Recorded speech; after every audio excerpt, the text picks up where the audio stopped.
வணக்கம், இது உங்கள் தினக்கதிர். எங்கள் சேனலுக்கு வரவேற்கிறோம்.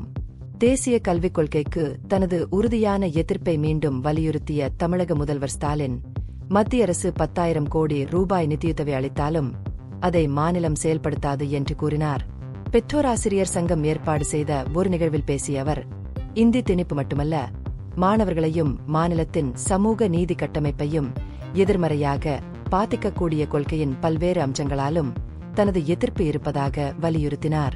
மருத்துவ படிப்புகளுக்கான தேசிய தகுதி மற்றும் நுழைவுத் தேர்வு போலவே கலை மற்றும் அறிவியல் கல்லூரிகளில் சேர்க்கைக்கான தேர்வுகளை NEP ஊக்குவிப்பதாக ஸ்டாலின் கவலை தெரிவித்தார். மாணவர்கள் தங்கள் படிப்பை நிறுத்த அனுமதிக்கும் விதியையும் அவர் விமர்சித்தார். மாணவர்கள் படிப்பை நிறுத்த அனுமதிப்பது அவர்களை படிக்க வேண்டாம் என்று கேட்பதற்கு சமம் என்று அவர் குறிப்பிட்டார். தனது அரசாங்கம் எந்த மொழியையும் எதிர்க்கவில்லை, ஆனால் அதை திணிப்பதை எதிர்க்கிறது என்பதை தெளிவுபடுத்திய ஸ்டாலின், NEP பிற்போக்குத்தனமானது மற்றும் கல்விக்கு தீங்கு விளைவிப்பதாக குற்றம் சாட்டினார். இந்த கொள்கை மாணவர்களை பள்ளிகளிலிருந்து விலக்கி, குறிப்பாக ஒதுக்கப்பட்ட சமூகங்களின் கல்வி அணுகலை தடுக்கும் என்று அவர் கூறினார். மாநில அரசு தற்போது வழங்கும் பட்டியல் சாதியினர், பட்டியல் பழங்குடியினர் மற்றும் பிற்படுத்தப்பட்ட வகுப்பினர் மாணவர்களுக்கு நிதி உதவியை NEP மறுக்கும் என்று முதல்வர் மேலும் குற்றம் சாட்டினார்.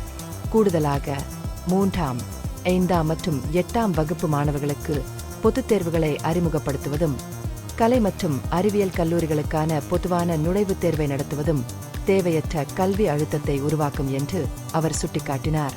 புதிய கல்விக் கொள்கையை செயல்படுத்துவதற்கான மத்திய அரசின் நிதிச் சலுகைகளை நிராகரித்த ஸ்டாலின், 10,000 கோடி ரூபாய் சலுகை கூட தனது நிலைப்பாட்டை மாற்றாது என்று கூறினார். நான் புதிய கல்விக் கொள்கையை அனுமதிக்க மாட்டேன், மேலும் தமிழ்நாட்டை 2000 ஆண்டுகள் பின்னோக்கி தள்ளும் பாவத்தை செய்ய மாட்டேன் என்று அறிவித்தார். மாநிலத்தின் தற்போதைய கல்விக் கொள்கைகளை பாதுகாப்பதற்கான தனது உறுதிப்பாட்டை மீண்டும் உறுதிப்படுத்தினார்.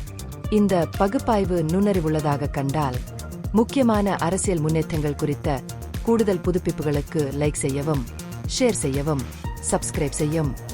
இது உங்கள் தினக்கதிர். நன்றி.